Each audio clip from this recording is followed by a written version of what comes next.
The War Council chamber of the Valorian Empire stretched across 300 meters of polished black stone. Holographic displays floated in the air like frozen stars, each one showing a different conquered world. Grand Admiral Thexnar stood at the center, his forearms folded behind his broad back as he studied the latest addition to their database. Earth, that was what the inhabitants called it. A primitive world. Intelligence Officer Krenva announced to the assembled commanders. Her voice echoed through the vast chamber. They have barely left their own planet. Chemical rockets, nuclear fission, radio waves. They are at least 500 years behind our technology. Thexnar moved closer to the holographic display. The blue and green planet rotated slowly before him. White clouds swirled across its surface. It looked peaceful. Beautiful, even. He had seen 1,000 such worlds. All of them now flew the banner of the Valorian Empire. Population? He asked. 8 billion, Admiral. Divided into nearly 200 separate nations. They fight among themselves constantly. Wars over resources, territory, beliefs. They have not achieved even basic planetary unity. A laugh rippled through the council chamber. Commander Zethkor, who had conquered 40 worlds himself, shook his head. They still have nations? Separate governments? How does such a species survive? They barely do, Krenva replied. Our analysis shows they have come close to self-destruction at least 6 times in the last century. They possess weapons that could destroy their own world, yet they point these weapons at each other. Thexnar had heard enough. For 3,000 years, the Valorian Empire had expanded across the galaxy. They had encountered hundreds of species. Some had surrendered immediately. Others had fought. None had won. The Valorians were the apex predators of this region of space, and they knew it. How many ships do we need? He asked. Sir, our standard protocol suggests 50 vessels for a world of this size and development level. Send 500, Thexnar said. The chamber fell silent. 500 ships was a full conquest fleet. It was what they sent to fight peer civilizations, not primitive worlds that had barely discovered spaceflight. Admiral, with respect, that seems excessive, Krenva ventured. Thexnar's eyes, all 6 of them, fixed on her. Let it be excessive. Let this world called Earth see what the Valorian Empire brings to those who might resist. We will show them overwhelming force. They will surrender before a single shot is fired. This will be quick, as you command, Admiral. The orders went out within the hour. The 7th Conquest Fleet, 500 warships strong, prepared to leave Valorian space. Each ship carried weapons capable of cracking a planet's crust. Each ship was crewed by warriors who had never known defeat. 3 weeks later, the fleet arrived at the edge of the Sol system. That was what the humans called their sun. Thexnar stood on the bridge of his flagship, the Eternal Dominion, and watched the star grow larger on the view screen. Begin system scan, he ordered. The results came back quickly. 9 planets, several dozen moons, and countless asteroids. The 3rd planet from the sun was their target, Earth. Detecting artificial satellites in orbit around the target world, the sensor officer reported. Primitive construction, chemical propulsion, no energy shields, no plasma weapons. Admiral, they have nothing that could threaten even our smallest scout ship. Any defensive installations? A few orbital platforms mounting what appear to be kinetic weapons. Crude nuclear warheads. We could destroy them all in minutes. Thexnar allowed himself a small smile. This would indeed be quick. Open a communications channel. All frequencies. I want every human on that planet to hear this message. The communications officer worked for a moment, then nodded. Channel open, Admiral. Thexnar stepped forward. He had delivered this speech 47 times before. Each time the result was the same: fear, despair, surrender. People of Earth, he began. I am Grand Admiral Thexnar of the Valorian Empire. Your world has been selected for incorporation into our domain. You have 48 hours to surrender unconditionally. All military forces will stand down. All governmental structures will transfer authority to Valorian administration. Resistance will be met with the complete destruction of your civilization. You have 48 hours. Choose wisely. He cut the transmission. Move the fleet to Mars orbit. We wait there for their response. Far below on Earth, chaos erupted. The transmission had reached every television, every radio, every computer screen on the planet. In New York, people ran through the streets. In Beijing, emergency sirens wailed. In Moscow, military commanders received urgent orders. In Brussels, the European Union called an emergency session. The United Nations building in New York filled within hours. Representatives from every nation pushed into the Security Council chamber. Old enemies sat side by side. The American president spoke to the Russian premier on a secure line for the first time in 5 years. The Chinese chairman contacted the Indian prime minister directly. For the first time in human history, every border, every conflict, every disagreement became instantly meaningless. There was only one question that mattered now. How do we survive? We have 48 hours, the UN Secretary General said to the assembled leaders on video conference. His face was pale. We need options. We have no options, the British Prime Minister said flatly. Our militaries are designed to fight each other, not alien invaders. We have nuclear weapons, but they told us resistance means complete destruction. If we fight, they will kill everyone. So we surrender? The Brazilian president asked. We give up our entire world without firing a single shot? What choice do we have? Someone else said. But in a bunker deep beneath the Pentagon, a different conversation was taking place. General Sarah Morrison stared at the data on her screen. The alien fleet, 500 ships, each one larger than an aircraft carrier. Weapons that could burn continents. Tell me about Project Damocles, she said to the scientists and military officers gathered around the table. Dr. James Chen, head of the Defense Advanced Research Projects Agency, pulled up a series of files. Project Damocles has been running since 1962. After we got close to nuclear war, some people asked a simple question. What if the threat came from outside Earth? We have been preparing for this scenario for 63 years. What do we have? Railguns hidden in civilian infrastructure. Antimatter warheads in deep space storage. Kinetic kill satellites disguised as weather monitors. Mass drivers on the far side of the moon. Neural network hacking tools designed to infiltrate non-human computer systems. And that is just what was approved for production. We have another dozen experimental weapons that have never been tested. Morrison looked at the faces around the table. If we use these weapons, they will retaliate. Millions will die, maybe billions. If we surrender, we become slaves, Chen said quietly. Maybe forever. At least if we fight as free people. Do we even have a chance? Unknown. But Admiral, they are arrogant. They sent 500 ships because they want to scare us. That means they have never faced real resistance. Arrogance is a weakness we can exploit. Morrison made her decision. Get me the president. And activate all Damocles assets. If they want Earth, they will have to pay for it in blood. The President of the United States addressed the world from the Oval Office.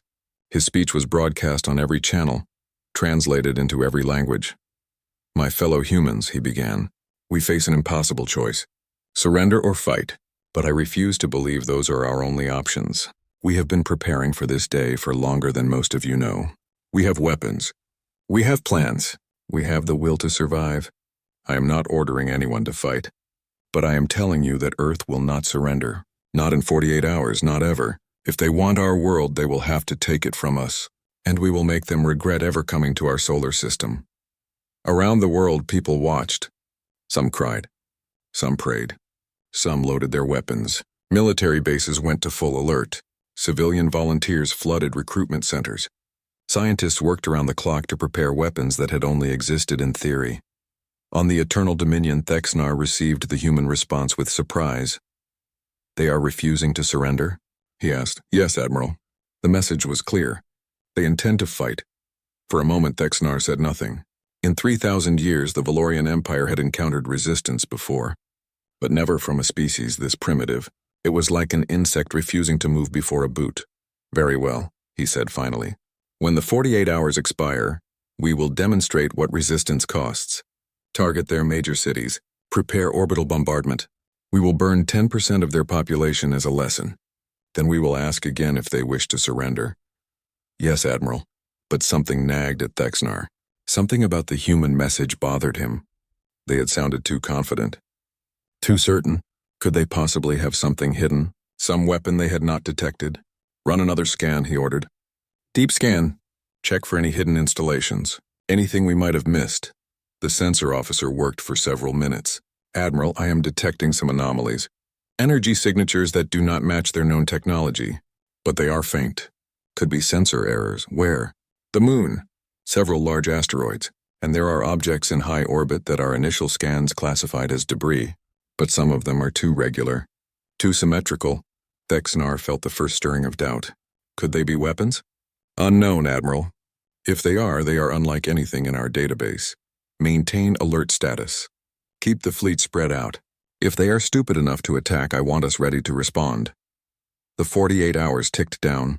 On Earth, people waited. They said goodbye to loved ones. They held their children. They looked up at the stars and wondered if this was humanity's last night. In hidden bunkers and secret bases, soldiers prepared. Weapon systems came online, targeting computers locked onto the alien fleet. Fingers hovered over firing buttons. The last seconds counted down.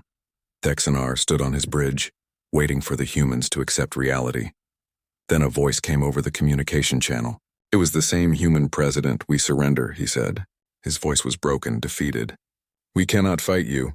Please give us 12 more hours to organize the surrender, to tell our people, to prepare. Just 12 more hours, Thexanar smiled. There it was. Reality had finally set in. You have 12 hours, he said, no more. Use them wisely. He cut the transmission and turned to his officers. See, they always break. Fear is the greatest weapon. But on Earth, in a secret command center, General Morrison cut the transmission and turned to her team. That gives us 12 more hours to prepare. Use every second. When they come into attack position, we will be ready. Do you think we can win? Someone asked. Morrison looked at the holographic display showing the alien fleet. 500 ships against one planet. It should be impossible.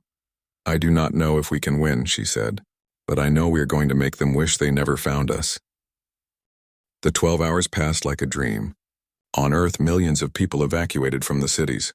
Families drove into the countryside carrying whatever they could fit in their cars, but most people stayed. There was nowhere to run, nowhere to hide. If the aliens decided to destroy Earth, no distance would save anyone. General Morrison stood in the command center deep beneath Colorado. Around her, hundreds of officers monitored screens showing data from across the solar system. The alien fleet had moved closer. They were now in high Earth orbit, exactly where Morrison wanted them. Status of all Damocles weapons? She asked.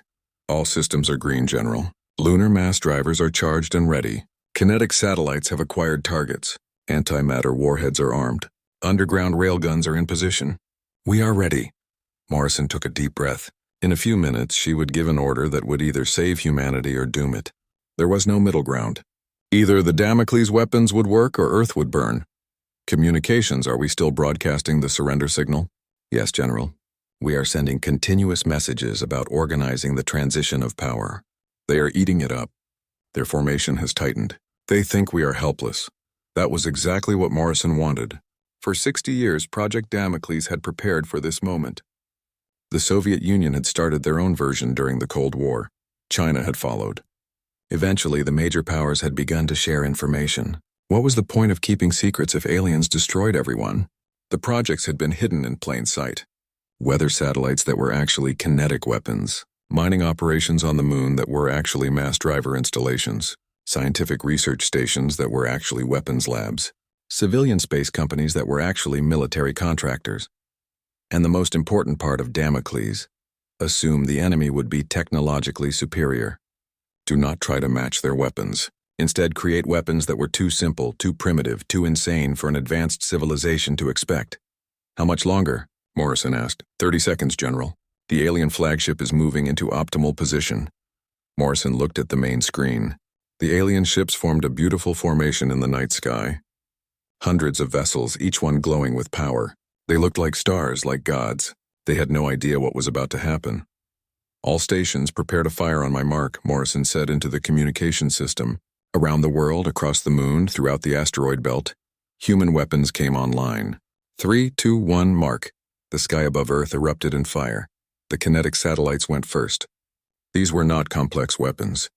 They were simple chunks of tungsten, each one weighing several tons. They had been in orbit for 40 years, disguised as old satellite debris. Now they activated their small maneuvering thrusters and accelerated toward the alien fleet.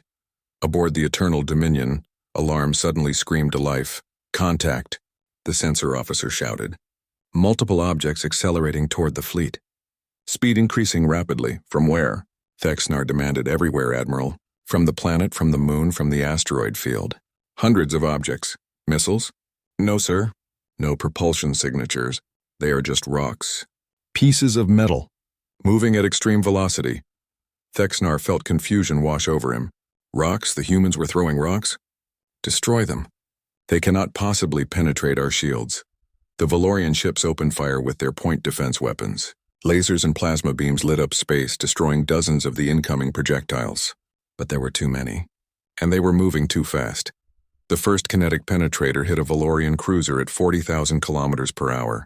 The tungsten rod, moving at such incredible speed, struck the ship's energy shield. For a fraction of a second, the shield held. Then the kinetic energy overwhelmed it. The rod punched through the shield, through the armor, through the entire ship from bow to stern. The cruiser exploded in a ball of fire. What was that? Thexnar roared. What just happened? The projectile penetrated the shield, Admiral. The kinetic energy was too much. It just punched straight through. More impacts followed. The simple tungsten rods, propelled by nothing more than gravity and momentum, tore through Valorian shields as if they were not there. Advanced energy fields designed to stop plasma weapons and laser beams could not handle the raw physical force of solid metal, moving at relativistic speeds. Evasive maneuvers, Thexnar ordered. Scatter the fleet. But the Valorians had grouped their ships close together, expecting no resistance. Now they paid the price for their arrogance. Ships collided as they tried to maneuver. More kinetic penetrators slammed home. Explosions blossomed across the formation. Casualty report. 47 ships destroyed or disabled, Admiral. Damage reports coming in from 100 more. 47 ships. In less than 2 minutes. Thexnar could not believe it. These primitives with their simple metal rods had just done more damage than the last 3 species the Valorians had conquered combined. Return fire. Target the planet. I want those launch sites destroyed immediately. The Valorian fleet opened fire on Earth. Plasma beams lanced down from orbit, targeting the sources of the kinetic attacks. They hit empty fields, abandoned buildings, decoy sites, because the kinetic satellites had been drifting in orbit for decades. They had no engines, no power signatures, nothing that would identify them as weapons until they activated, and now they were gone, either destroyed by their own impacts or drifting as dead debris once more. Admiral, we have a bigger problem, the sensor officer said. Energy spike from the lunar surface. Large energy spike. On the far side of Earth's moon, a facility that looked like a mining operation suddenly opened to the sky. Massive electromagnetic rails, each one 3 kilometers long, pointed toward the Valorian fleet. They had been built over 30 years, disguised as mining equipment and covered with lunar regolith. The mass drivers opened fire. The projectiles were not sophisticated. They were just rocks. Moon rocks launched at tremendous speeds by electromagnetic acceleration. Each one weighed several tons. Each one had been mined from the lunar surface, shaped into a rough cylinder and loaded into the mass driver system. They crossed the distance to the Valorian fleet in seconds. Incoming fire from the moon, someone shouted. The rocks hit like the hammer of God. Unlike the kinetic satellites, which had been relatively small, these projectiles were massive. When they hit Valorian ships, they did not just penetrate. They shattered the vessels entirely. Metal twisted. Hulls crumpled. Entire ships broke apart under the impact. Get us out of orbit, Thexnar ordered. Emergency jump now. Sir, we cannot jump from this close to the planet. The gravity well will tear us apart, then move. Get away from the planet. Get away from the moon. Get away from whatever else these primitives have waiting for us. The Valorian fleet began to pull back, abandoning their attack positions. But humanity was not done. In the asteroid belt, mining stations that had been operating for 20 years suddenly revealed their true purpose. These were not civilian operations.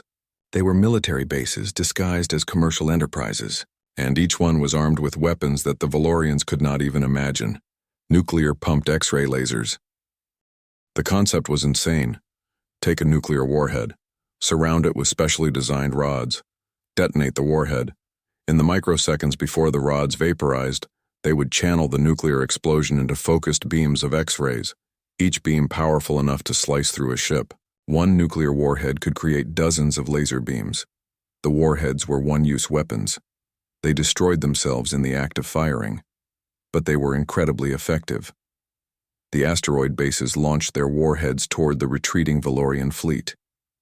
The warheads coasted for several minutes, looking like harmless debris. Then at optimal range, they detonated. Dozens of invisible X-ray beams lanced across space. The Valorians, focused on the visible threats, never saw them coming. The beams struck ships all across the fleet. They burned through armor. They boiled metal. They killed crew members instantly. "What is hitting us?" Thexnar demanded. "Where are these weapons coming from?" "Unknown, Admiral. No visible projectiles. No laser signatures. Ships are just exploding." "That is impossible." But it was happening. The Valorian fleet, which had entered the Sol system with 500 ships, was being torn apart by weapons they could not understand.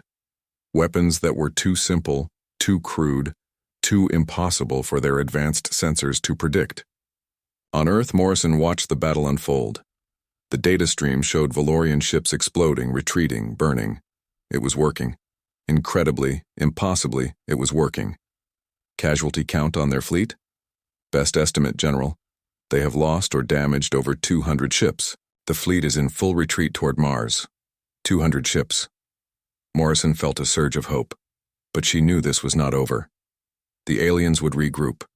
They would adapt, and they would return angrier than before. "Launch the drone fighters," she ordered, all of them. In orbit around Earth, in hidden bays on the Moon, on stations throughout the inner solar system, the drone fighters activated. These were not large ships. Each one was about the size of a car. They carried simple rocket engines, basic guidance systems, and one weapon, a small nuclear warhead. There were 10,000 of them. The drones swarmed toward the Valorian fleet like angry hornets. They moved in erratic patterns, making them difficult to target. The Valorians tried to shoot them down, but for every drone destroyed, 3 more got through. The drones slammed into Valorian ships and detonated. Nuclear fire bloomed across space. Individually, the drones were not very powerful, but in such numbers they were devastating. They overwhelmed point defenses. They attacked from every angle. They gave the Valorians no rest. "This is impossible," Thexnar roared. "These are primitives. They should not have weapons like this." "Admiral, we need to withdraw," Commander Zethkor said. "We have lost nearly half the fleet. We need to regroup, bring in reinforcements." Thexnar wanted to refuse, wanted to order the fleet to turn and burn the human world to ash. But he could not. His proud fleet was being destroyed by primitives with simple weapons. Weapons that made no sense. Weapons that worked. "Withdraw to Mars orbit," he said finally. The words tasted like poison. "We will regroup there and plan our next attack." The surviving Valorian ships pulled back, leaving behind the wreckage of their destroyed vessels. The space around Earth was filled with debris, twisted metal, bodies. The detritus of battle. On Earth, people watched the alien fleet retreat. For a moment there was silence. Then someone cheered. Then someone else. Within minutes, cities around the world erupted in celebration. They had done it. They had fought an alien armada and won. But in the command center, Morrison did not celebrate. She looked at the casualty reports from Earth. The aliens had managed to land some hits during the battle. Plasma beams had struck New York, Mumbai, Tokyo. Cities burned. Millions were dead. The price of victory was written in blood and fire. "General, should we pursue?" someone asked. Morrison shook her head. "No. We hurt them, but they still have over 200 ships. They will be ready for our tricks now. We need to prepare for their counterattack." "Do you think they will counterattack?" "I know they will," Morrison said quietly. "We just embarrassed them in front of the galaxy. They will come back. And next time, they will not underestimate us. Next time, they will come with everything they have." On the Eternal Dominion, Thexnar stared at the tactical display. 237 ships. That was all that remained of his fleet. In a few hours, the humans had destroyed or disabled 263 Valorian vessels. "How did they do this?" he asked quietly. No one answered. No one knew. The humans should not have had these weapons, should not have been able to fight back, should have surrendered like every other primitive species. "Admiral, incoming transmission." From Valorian High Command, the communications officer said. Thexnar closed all 6 of his eyes. This would not be pleasant. "Put it through." The holographic image of High Admiral Vornith appeared. He looked furious. "Explain yourself, Thexnar. Explain how you managed to lose more than half of a conquest fleet to a primitive world." "The humans were prepared, High Admiral. They had weapons hidden throughout their system. Weapons we could not detect. Weapons that primitives should not possess." "Yes, High Admiral. This is unacceptable. The Valorian Empire does not lose to primitives. You will return to Earth. You will destroy every human on that planet. I am sending reinforcements. The 3rd and 9th battle groups will arrive in 5 days. Together, you will have 700 ships. Use them. Kill every human. Burn their world. Make an example that the galaxy will never forget." The transmission ended. Thexnar stood in silence, staring at Earth on the view screen, the blue planet that had humiliated the Valorian Empire. "Prepare for the second assault," he said finally. "This time we show no mercy, this time we kill them all." 5 days passed in fear and preparation. Earth's celebration after the first battle had been brief. Now everyone understood the terrible truth. The aliens would return, and they would be angry. The casualty reports from the first battle kept coming in. New York had lost 3 million people to a single plasma strike. Mumbai was burning. Tokyo had entire districts reduced to ash. The death toll climbed toward 300 million. The price for humanity's defiance was written in the bodies of the dead, but Earth did not stop fighting. Could not stop fighting. There was no surrender now. The Valorians would accept nothing less than complete destruction of humanity. That much was clear from the intercepted communications. General Morrison had not slept in 5 days. She stood in the command center, watching the construction crews work on emergency repairs to the defense network. Many of the kinetic satellites were gone. The lunar mass drivers needed recharging. The nuclear-pumped laser stations were depleted. "How long until we are combat ready?" she asked Dr. Chen. "The mass drivers need another 3 days to build up sufficient charge," Chen said, looking exhausted. "The kinetic satellites we lost cannot be replaced quickly. We have maybe 200 left. The drone fighters are at 30% capacity. We lost most of them in the first battle." "What about the experimental weapons?" Chen hesitated. "General, some of those weapons are theoretical. We have never tested them."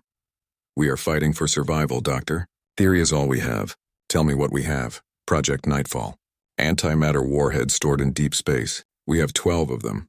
Each one has enough explosive yield to destroy a small moon. Why have we not used them? Because they are incredibly dangerous. One mistake and we could destroy Earth ourselves. The containment systems are fragile. If one fails during launch, the explosion could crack the planet's crust." Morrison looked at the display showing the Valorian fleet. They had regrouped at Mars, and they were waiting for reinforcements. Intelligence suggested the aliens were bringing in 700 ships for the second assault. 700 against a depleted Earth. "Prepare the antimatter warheads," Morrison said. "If we are going to die, we will take them with us." On Mars, in orbit around the red planet, Grand Admiral Thexnar watched his fleet prepare. The reinforcements had arrived. The 3rd and 9th battle groups brought 500 fresh ships, all of them eager to avenge the humiliation of the first battle. "Status of the Earth defenses?" Thexnar asked. "Our reconnaissance drones indicate they are rebuilding, Admiral, but they have lost significant capability. Many of their weapon platforms were destroyed or depleted in the first engagement. And their hidden weapons? We have mapped most of them now, Admiral. The lunar installations, the asteroid stations, the orbital satellites. We will know where to strike first." Thexnar nodded slowly. The humans had caught them by surprise once. That would not happen again. This time the Valorian fleet would strike fast and hard. They would destroy every human weapon emplacement before assaulting the planet itself. "When do we attack?" "High Admiral Vornith orders us to wait one more day. He wants to be certain we are at full strength one more day." Thexnar could wait. The humans had nowhere to run. Their planet was surrounded. Their system was blockaded.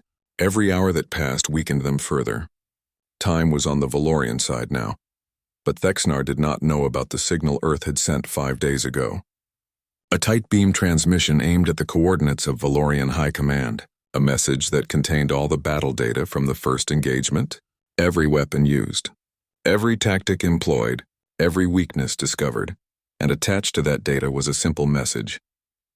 "This is what we did to 500 of your ships. Imagine what we will do to 700.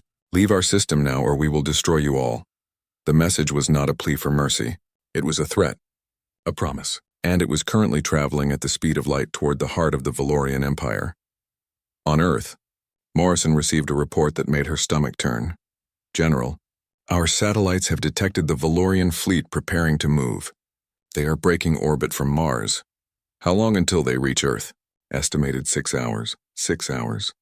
Morrison looked around the command center at the tired faces of her staff. 6 hours until they would fight again. 6 hours until they would discover if humanity could survive a second battle. "Deploy all remaining defenses," she ordered. "Power up the antimatter warheads. Prepare the mass drivers. Get every drone fighter we have left into position. And initiate Protocol Lazarus. Protocol Lazarus. The last resort plan. The thing that no one wanted to talk about.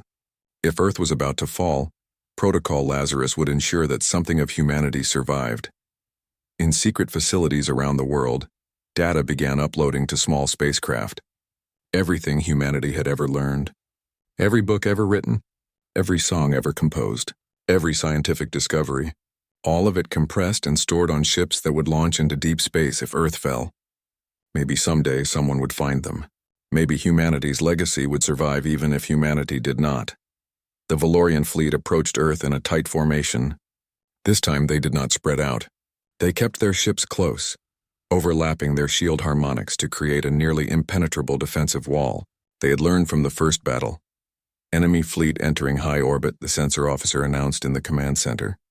"Distance? 400,000 kilometers and closing." Morrison watched the tactical display. 700 red dots moving toward the single blue dot that represented Earth. Impossible odds. Suicide odds. "All defense platforms, you are authorized to fire at will," she said into the communication system. "Give them hell." The lunar mass drivers fired first. Massive rocks accelerated to tremendous speeds aimed at the approaching fleet. The Valorians were ready this time.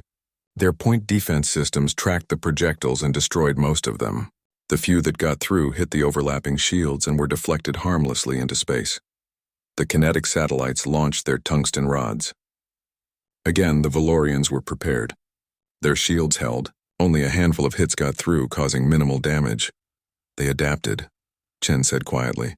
"They are ready for our weapons now." Morrison felt the cold weight of inevitability settling on her shoulders. The tricks that had worked in the first battle would not work again. The aliens had learned. And now Earth was facing an enemy that was both technologically superior and tactically prepared. "Launch the antimatter warheads," she said. "All of them. Maximum dispersion pattern." In deep space, hidden among the asteroids and debris, the 12 antimatter warheads activated. These were humanity's most powerful weapons. Each one contained just a few grams of antimatter held in magnetic containment fields. When that antimatter touched normal matter, the result was annihilation, pure energy release on a scale that made nuclear weapons look like firecrackers. The warheads accelerated toward the Valorian fleet on simple rocket engines. They looked like normal missiles. The Valorians targeted them with their point defense systems. Lasers and plasma beams lanced out. One warhead was destroyed, then another, but the remaining 10 kept coming. "Incoming missiles," the Valorian sensor officer reported. "Standard configuration. No unusual readings." "Destroy them," Thexnar ordered. But these missiles were different. As the Valorian weapons fire converged on them, the warheads activated a special coating on their hulls. A coating that absorbed energy and converted it to a reflective shield. The more the Valorians fired at them, the harder they became to hit. 3 more warheads were destroyed. But 7 reached the Valorian fleet. The containment fields failed simultaneously. 7 grams of antimatter met 7 grams of normal matter. The resulting explosion was brighter than a dozen suns. Space itself seemed to tear apart. The energy release was so massive, so violent, that it created a temporary distortion in local spacetime. Valorian ships caught in the blast simply ceased to exist, vaporized in an instant. Others were torn apart by the shockwave. Shields failed. Hulls buckled. Entire sections of the fleet were thrown into chaos. On the Eternal Dominion, every alarm screamed at once. "Damage report," Thexnar shouted over the noise. 142 ships destroyed, Admiral. Another 87 heavily damaged. "What was that weapon?" "I do not know," Thexnar said. His voice was hollow. In seconds, the humans had destroyed more than 200 ships. How was this possible? These primitives, with their chemical rockets and nuclear weapons, they were not supposed to have technology like this. "Sir, we need to withdraw," Commander Zethkor said. "We have lost nearly a third of the fleet again. Whatever weapons they have, they are beyond our ability to defend against." "No," Thexanar said. The word came out like a growl. "We will not retreat again. We will not be humiliated by these primitives twice. All ships full assault. Target the planet directly. Forget the weapon platforms. We will burn Earth to ash." The Valorian fleet changed formation, streaming toward Earth in a devastating charge. They would lose more ships to the human defenses. But they had enough vessels to absorb the losses. And once they reached the planet, their superior firepower would end this war. "They are going all in," Morrison said, watching the enemy fleet accelerate toward Earth. "They are going to try to overwhelm us with numbers. General, we do not have enough weapons left to stop them all." Morrison knew. She had known from the beginning that this was likely. Earth had struck first, struck hard, and inflicted terrible losses on the enemy. But in the end, the Valorians had too many ships, too much firepower, too much determination to save face. "Launch all remaining drones," she ordered. "Fire everything we have left. And initiate Protocol Lazarus. Get those data ships away from Earth." Around the world, the last of humanity's weapons launched. Drone fighters swarmed toward the Valorian fleet in a desperate suicide attack. Railguns fired from hidden positions on Earth's surface. The few remaining kinetic satellites activated. Everything humanity had built, everything they had prepared for 60 years, was thrown at the enemy in one final desperate salvo. The space between Earth and the Valorian fleet became a storm of fire and death. Ships exploded, missiles detonated, energy beams crossed in complex patterns. It was the largest space battle in human history, and Earth was losing. Valorian ships began breaking through the defensive perimeter. Their plasma weapons charged, ready to burn the continents, ready to boil the oceans, ready to end humanity. Then something unexpected happened. A Valorian communications officer on one of the surviving ships picked up a transmission. It was not aimed at them. It was a tight beam signal traveling between 2 points in deep space. But the encryption was familiar. It was Valorian encryption. "Admiral, I am receiving a transmission from Valorian High Command." Thexanar, in the middle of directing the final assault, barely registered the words. "What is it?" "Sir, it is an emergency fleet-wide order. We are to cease all hostile actions immediately and retreat from the Sol system." "What? That is impossible. We are winning." "Sir, the order is authenticated. It is from High Admiral Vornath himself. All Valorian forces are to withdraw from Earth space immediately." Thexanar stared at the communications officer in disbelief. "Why? Why would High Command order a retreat when we are about to win?" "The message includes a file, Admiral. Battle data from this engagement. Apparently the humans transmitted it to Valorian High Command 5 days ago. High Admiral Vornath has reviewed the data and concluded that continuing this war would cost more than Earth is worth." "They sent our battle data to High Command? They dared to threaten the Valorian Empire?" "Yes, Admiral. And High Command took the threat seriously." Thexanar looked at the view screen showing Earth growing larger as his fleet approached. The blue planet that had cost him 700 ships. The primitive world that had humiliated the Valorian Empire twice. "Sir, the order is clear. We must withdraw." For a long moment, Thexanar said nothing. Then slowly he gave the order he never thought he would give. "All ships, cease fire. Break off the attack. Prepare for retreat." On Earth, Morrison watched in confusion as the Valorian fleet suddenly stopped advancing. The ships were so close now. Close enough that she could see individual vessels on the display. Close enough to start orbital bombardment. "What are they doing?" someone asked.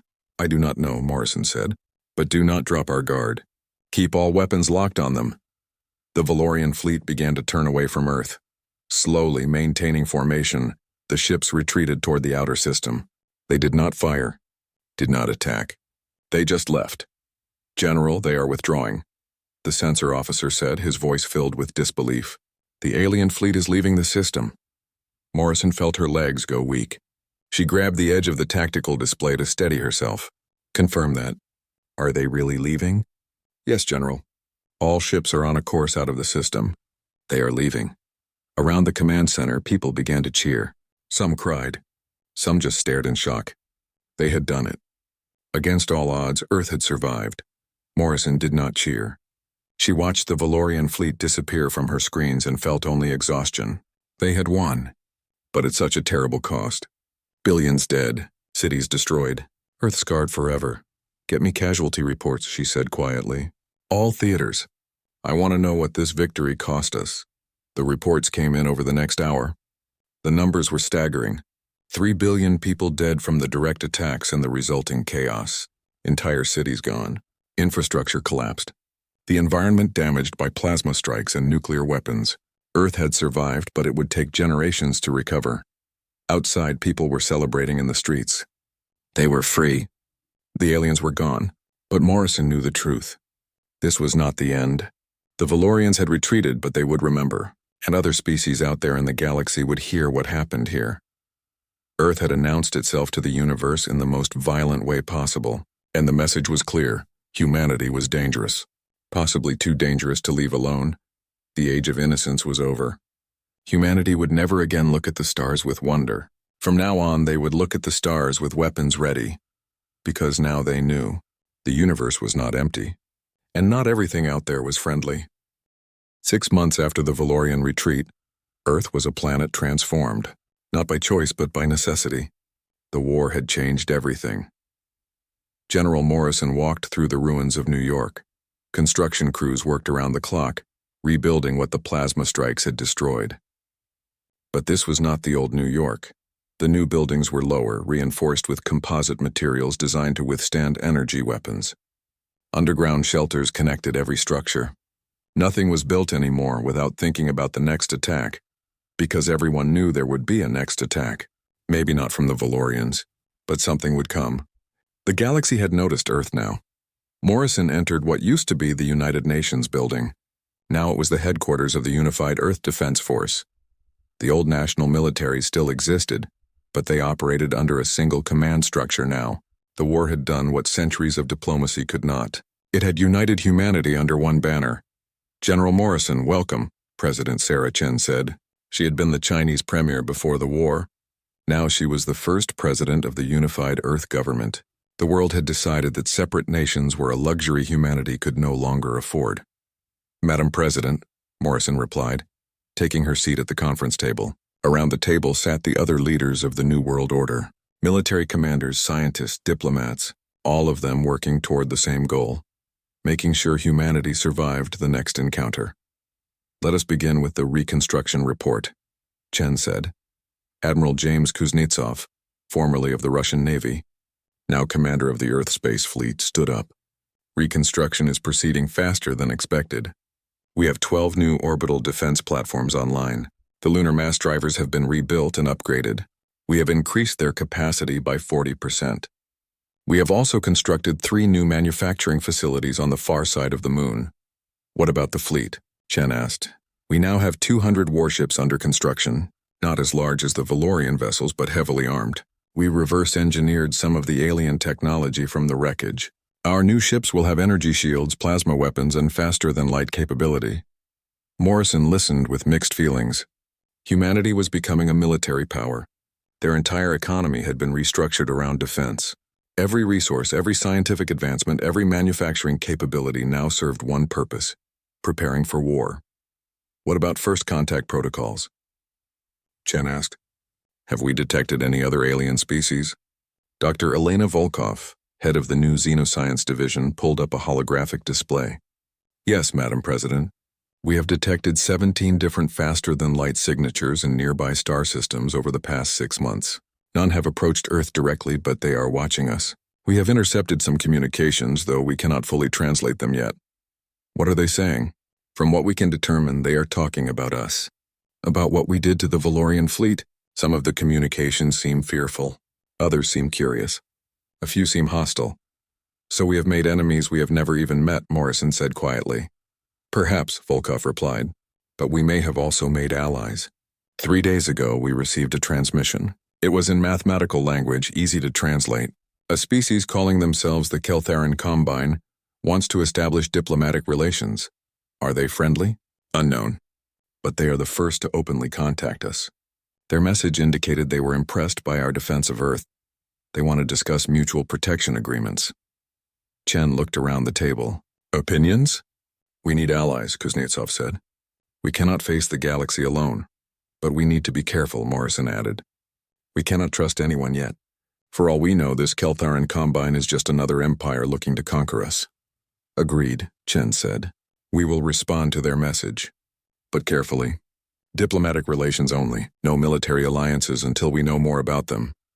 The meeting continued for 3 more hours, covering everything from weapon development to food production to psychological counseling for the survivors. The war had touched every aspect of human life. After the meeting, Morrison returned to her private quarters. She had not been home to San Francisco in 8 months. Her apartment there was gone anyway, destroyed in a plasma strike. This small room in the defense headquarters was her home now.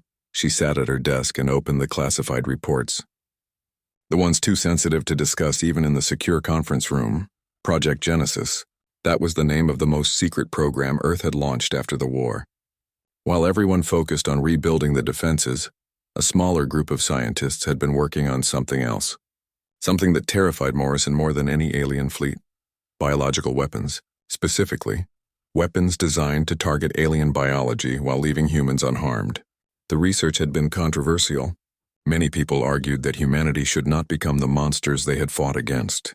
But others argued that Earth needed every advantage, every weapon, every tool of survival.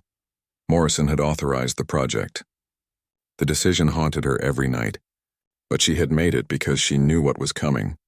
The Valorians had retreated, but they were still out there. And they had friends. Allies. An entire empire that now saw Earth as a threat. The second report was even more disturbing.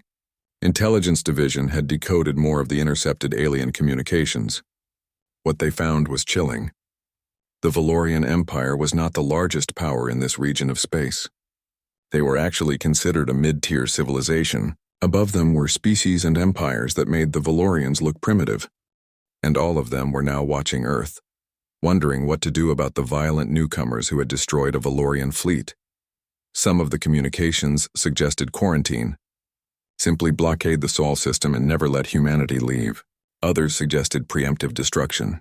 Burn Earth before it became a real threat. A few suggested negotiation and integration. But those were in the minority. Humanity had announced itself to the galaxy by winning a war. And now the galaxy was deciding what to do about them. Morrison closed the reports and looked out her window at the Earth below. The planet looked peaceful from orbit. You could not see the ruins from this height. Could not see the mass graves. Could not see the trauma etched into every survivor's face, but it was there. All of it. The price of survival. A chime indicated an incoming message. Morrison opened it and felt her blood run cold. General Morrison, this is Deep Space Observatory 7. We have detected a large fleet entering the outer solar system. Configuration is unknown. Not Valorian. Repeat, not Valorian. Fleet size estimated at over 300 ships. They are broadcasting on all frequencies. The message is for you personally. Morrison's hand shook slightly as she pulled up the transmission. The face that appeared on her screen was not human. It was not Valorian either. This being had smooth blue skin, large dark eyes, and a gentle expression that somehow made Morrison even more nervous. Greetings, General Sarah Morrison of Earth, the alien said. Its voice was soft, almost musical. I am Ambassador Thelness of the Galactic Council. We have come to discuss the future of your species. I assure you we mean no harm, but we must talk. What you have done has created a crisis that affects the entire galaxy. Please respond. Morrison stared at the screen. The Galactic Council. She had seen references to it in the intercepted communications. Apparently it was some kind of governing body for the civilized species in this region of space. And now they were here, 300 ships. Not attacking, not threatening, just waiting. Morrison activated the emergency alert system. Across Earth, across the moon, across every human installation in the solar system, alarms began to sound. The defense network powered up. Weapons came online. Humanity prepared for another battle. But Morrison had a feeling this would not be like the Valorian War. This felt different. More dangerous in a way she could not quite define. She opened a communication channel to the alien fleet. Ambassador Thelness, this is General Morrison. Your ships are not welcome in our system.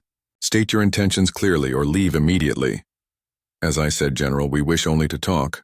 The Galactic Council has rules about contact with new species. Rules that the Valorian Empire violated when they attacked you without authorization. We are here to make things right. Make things right? 3 billion humans are dead. Our cities are ruins. How exactly do you plan to make that right? We cannot undo what was done, Thelnis said. And for a moment Morrison thought she saw genuine sadness in those alien eyes. But we can prevent it from happening again. We can offer Earth protection, membership in the Galactic Council, a place among the civilized species. And what is the cost of this protection? We will discuss terms when we meet. Please, General Morrison, we have come in peace. Allow us to send a diplomatic shuttle to Earth. No weapons, no soldiers, just myself and my staff. Let us talk. Morrison looked at the tactical display. 300 ships, all of them maintaining a respectful distance from Earth. No aggressive movements, no weapon locks. They really did seem to be here for diplomacy. But Morrison had learned not to trust appearances. The Valorians had looked invincible too. "Stand by, Ambassador," she said, cutting the transmission. She opened a channel to President Chen. "Madam President, we have a situation." The Emergency Council convened within the hour. The debate was fierce. Some argued for accepting the meeting. Others demanded the aliens leave immediately. A few suggested attacking first, before the Galactic Council could make the first move. "We cannot fight them," Kuznetsov said. 300 ships. We barely survived 500 Valorian vessels and we had surprise on our side. We cannot win this fight, but we cannot trust them either, Morrison replied. For all we know, this is a trick. They come in peace, we lower our guard, and then they attack. Or, Dr. Volkov said quietly, they really are here to talk, and if we refuse, we make an enemy of the entire Galactic Council. How many species belong to this council? How many ships could they send if we anger them? The room fell silent. It was the nightmare scenario. Earth, isolated and alone, facing not one empire but an entire galactic civilization. "We meet with them," Chen said finally, "but on our terms. They can send their shuttle to the lunar surface, not Earth. We will meet them there in a facility we control. If this is a trap, at least we can contain the damage." Morrison nodded. "I will make the arrangements." 3 days later, Morrison stood in the conference room of the newly rebuilt Lunar Base Alpha. Through the windows, she could see the gray surface of the moon stretching to the horizon. Above, Earth hung in the black sky like a blue and white jewel. The alien shuttle had landed an hour ago. Ambassador Thelnis and 2 aides had been escorted to the conference room. Now they sat across the table from Morrison, President Chen, and the other human leaders. Up close, Thelnis looked even more peaceful than in the transmission. But Morrison did not let that fool her. She kept her hand near the concealed weapon at her side. "Thank you for agreeing to meet with us," Thelnis said. "I know trust is difficult after what you have endured. But please believe me when I say the Galactic Council had no knowledge of the Valorian attack until it was too late." "How convenient," Morrison said coldly. "It is not convenient. It is shameful. The Valorian Empire has been sanctioned for their actions. They have been forced to pay reparations." "Reparations? What good are reparations to the 3 billion dead?" "None," Thelnis admitted. "Nothing can bring them back. But we can ensure it never happens again. That is why we are here." "Explain," Chen said. Thelnis pulled up a holographic display showing a map of the galaxy. The Galactic Council represents 47 species. Together we maintain peace and order in this region of space. We have rules about first contact, about warfare, about expansion. The Valorians violated those rules when they attacked Earth, so you have rules. The Valorians ignored them. Why should we think anyone else will follow them? "Because the Council enforces them," Thelnis said. "With military force if necessary. The Valorian Empire learned that lesson. They will not attack you again. But others might," Morrison said. "We have intercepted communications. Some species want us destroyed. Others want us quarantined. Why should we trust the Council to protect us? Because it is in our interest to do so," Thelnis said simply. "General Morrison, let me be honest with you. What you did to the Valorian fleet terrified the galaxy. You took a conquering force and destroyed it using weapons we did not even know existed. Your tactics, your weapons, your willingness to fight to extinction rather than surrender, all of it has marked humanity as extraordinarily dangerous.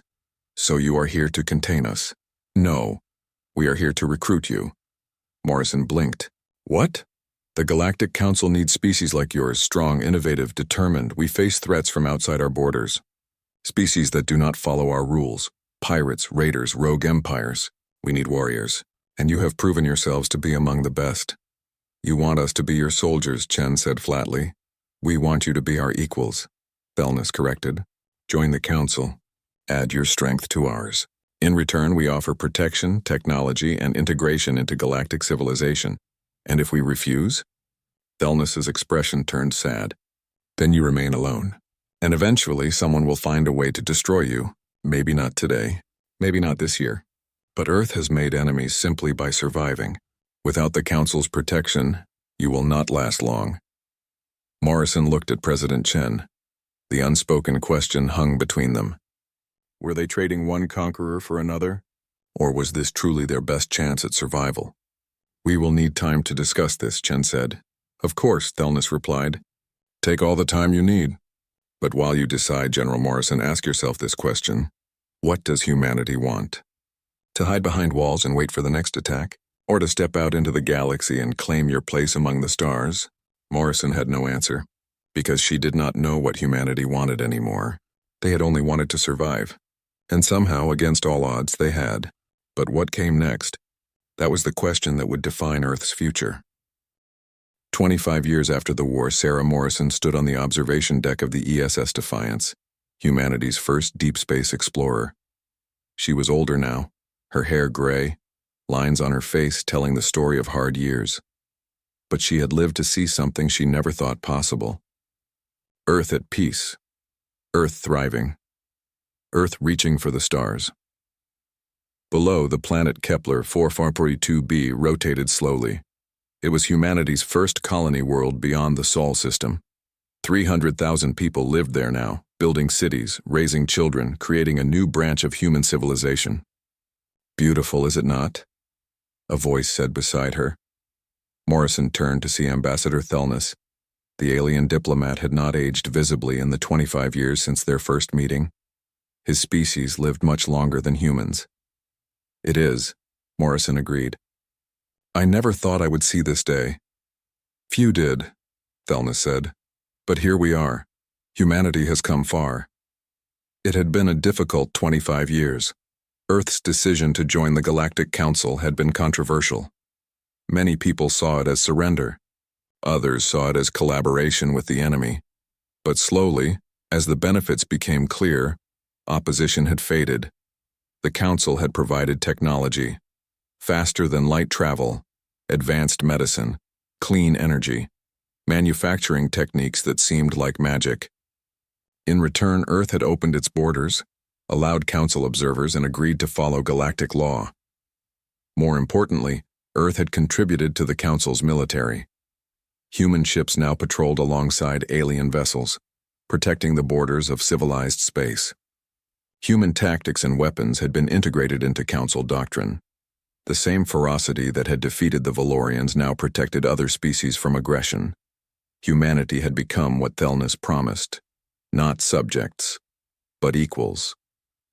Have you heard the news from the Valorian border? Thelnis asked. Morrison nodded. Their empire is collapsing. Internal revolts.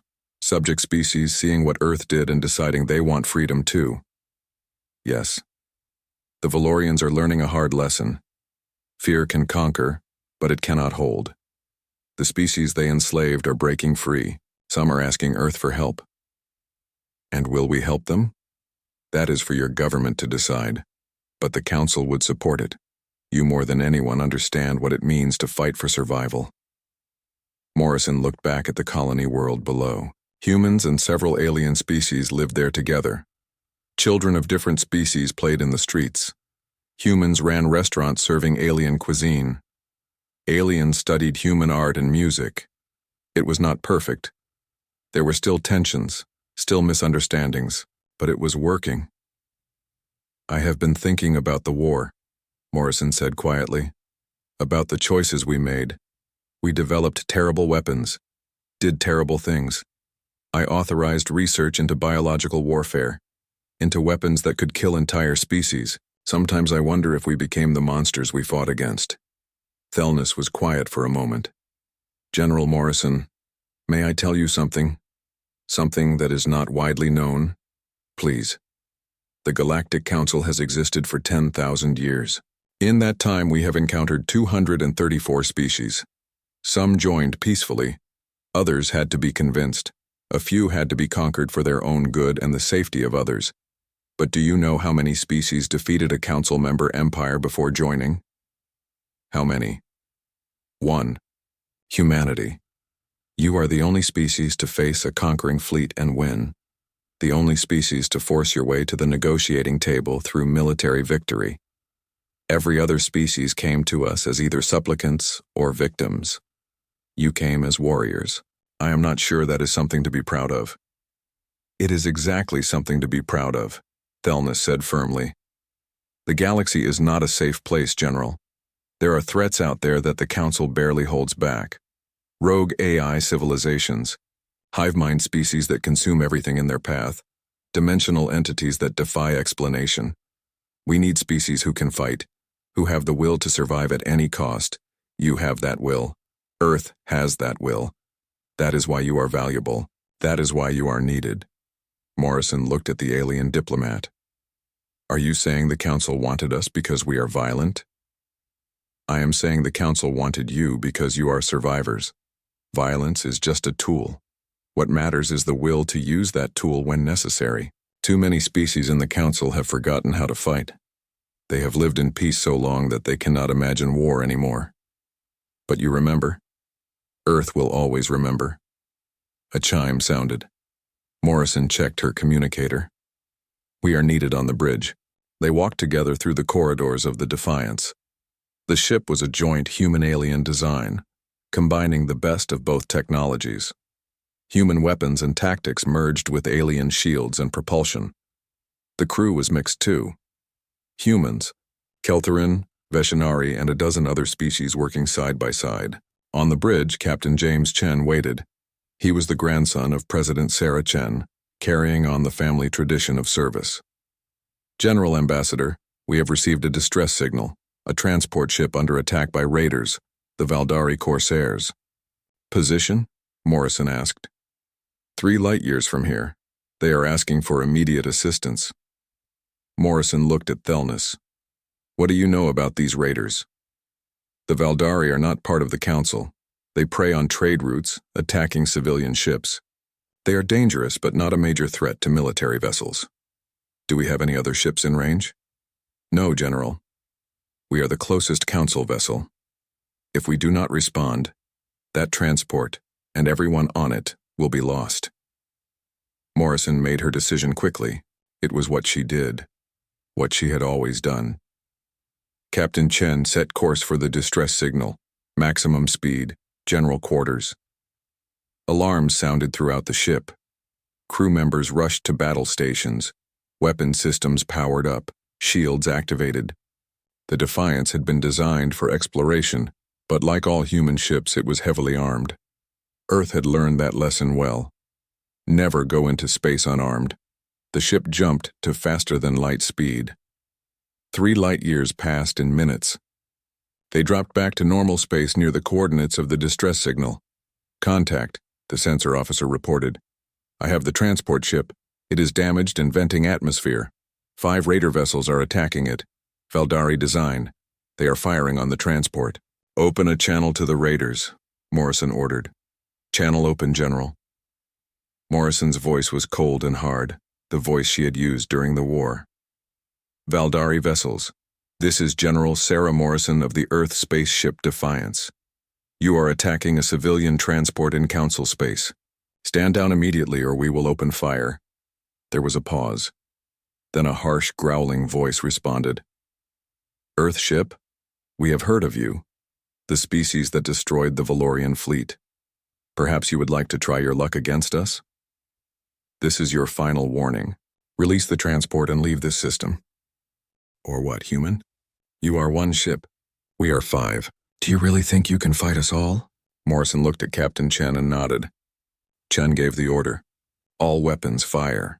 The Defiance had been designed by humans who remembered what it felt like to be outgunned and desperate. Every weapon system, every tactic, every piece of technology had been created with one question in mind. How do we make sure we never lose again? Railguns fired tungsten penetrators at relativistic speeds. Plasma cannons, adapted from captured Valorian technology, lanced out across space. Missile pods launched seeker drones armed with fusion warheads. And beneath it all, the ship's AI coordinated the attack with inhuman precision. The Valdari raiders never had a chance. They were pirates, used to preying on weak civilian ships. They had no experience fighting a purpose-built warship, crewed by veterans of the Valorian War. In less than 30 seconds, 3 raider ships were destroyed. The remaining 2 tried to run. "Do not let them escape," Morrison ordered. "If we do, they will just attack someone else." The Defiance pursued. Its faster-than-light drive was more advanced than the raiders' engines. Within minutes, they caught the fleeing ships and destroyed them. Morrison watched it all with a strange emptiness. 25 years ago, she had ordered these same actions against the Valorians. 25 years and she was still giving kill orders, still watching ships explode, still being the person who decided who lived and who died. "General, the transport is hailing us," the communications officer said. "They want to thank us." "Tell them they are welcome," Morrison said, "and offer medical assistance if they need it." The transport captain's face appeared on the screen. He was Keltherin, like Ambassador Thelness. "Thank you, General Morrison. You saved 43 lives today. We are in your debt." "No debt necessary, Captain. This is what the Council does. We protect each other." After the rescue, Morrison returned to her quarters. She sat at her desk and pulled up the classified reports. Even 25 years after the war, there were still secrets. Still weapons programs. Still contingencies in case the galaxy turned against Earth again. She had access to all of it. The biological weapons, the antimatter stockpiles, the stealth ships hidden throughout the galaxy, the AI war machines that waited in dark orbits, ready to activate if Earth ever sent the emergency signal. Humanity had joined the Galactic Council, but Earth had never fully disarmed, never fully trusted. The scars from the Valorian War ran too deep. A message arrived. It was from the Council headquarters. Morrison opened it and felt her breath catch. "General Morrison, this is High Counselor Vrenka. We have a situation that requires your expertise. A species on the edge of our space has been attacked by unknown forces. The attacks are systematic, brutal, and effective. We have lost contact with 3 of their colony worlds. We need someone who understands this kind of warfare, someone who has fought against overwhelming odds. We need you." Morrison stared at the message. After 25 years of peace, the galaxy needed Earth's warriors again. Needed the violence, the tactics, the weapons that humanity had developed in desperation. She thought about refusing. About saying she was too old, too tired, too haunted by the choices she had already made. But she knew she would not refuse. Because this was what Earth had become. The protectors. The warriors. The species that remembered how to fight. She opened a response channel. "High Counselor, I will assemble a task force. Send me all the information you have. We will handle this." The response came quickly. "Thank you, General. I knew we could count on Earth." Morrison closed the channel and looked out at the stars. Somewhere out there, people were dying, being attacked by something they could not understand, could not fight. They needed help. They needed warriors. They needed humanity. She pulled up the personnel files and began selecting her team.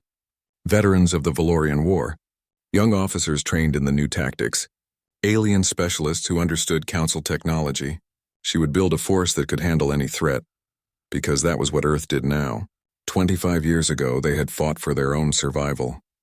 Now they fought for others, for species who could not protect themselves, for civilians under attack, for the idea that the galaxy should be a place where peace was possible. But they fought with the same ferocity, the same determination, the same refusal to surrender that had saved Earth from the Valorians. They fought not because they wanted to, but because they had to. Because someone had to stand between the predators and the prey. Morrison sent the message to her team. "Assemble at the Defiance. We have a new mission. Details to follow. Be ready to leave in 24 hours. The responses came back quickly. Every single person accepted. No hesitation. No questions. They were ready because they were human, and humans did not give up. Ever. Morrison stood and walked to the window. Below, the colony world continued its slow rotation. Children played. Families laughed. People lived their lives in peace because others stood guard in the darkness. She thought about the Valorians, about Grand Admiral Thexnar, who had come to conquer Earth and found only death, about the billions who had died in the war, about the price humanity had paid for survival, and she thought about the future. About the threat still out there, about the species that needed protection, about the role Earth had chosen to play in galactic affairs. They were warriors now, not conquerors but protectors, not destroyers but defenders. They had taken the violence that nearly ended them and turned it into something that saved others. Was it enough? Was it redemption for the terrible things they had done? Morrison did not know. Maybe there was no redemption for war. Maybe all you could do was try to make the next fight mean something. Try to ensure that the violence served a purpose beyond mere survival. She touched the window, feeling the cold glass beneath her fingers. "We did not choose this," she whispered to the empty room. "But we will do it anyway. Because someone has to." 50 years after the Valorian War, a human child sat in a classroom on Kepler 442b. The teacher, a Keltheran with blue skin and kind eyes, told the story of Earth. About the day the aliens came. About the war. About the impossible victory. "And that is why Earth is special," the teacher said. "Not because they are stronger than everyone else. Not because they are smarter or more advanced. But because when faced with extinction, they chose to fight. And they have never stopped fighting for what is right." The human child raised her hand. "Teacher, my grandfather fought in that war." He said it was terrible. That people died. That Earth almost fell. "Yes," the teacher agreed. "It was terrible. War always is. But your grandfather and others like him made sure that Earth survived, made sure that humanity had a future, and now because of them we all live in peace." "But we still have weapons," another student said. "My father works on a warship. Why do we need warships if we have peace?" The teacher smiled sadly. "Because peace is not the natural state of the galaxy. Peace is something we must fight for every day. The weapons, the ships, the soldiers, they are not signs that we want war. They are signs that we remember what it costs to lose one. Earth remembers. And so long as Earth remembers, the galaxy has a chance." The lesson ended. The children went home to their families. And above the colony, human warships patrolled the space lanes, keeping watch. Always watching. Always ready. Because humanity had learned the hardest lesson of all. The galaxy was not safe. The stars were not friendly. And survival was something you earned every single day, with strength and determination and the will to never, ever surrender. The Valorians had tried to conquer Earth. Instead, they had created something far more dangerous, a species that would never forget, never forgive, never give up, and the galaxy would never be the same.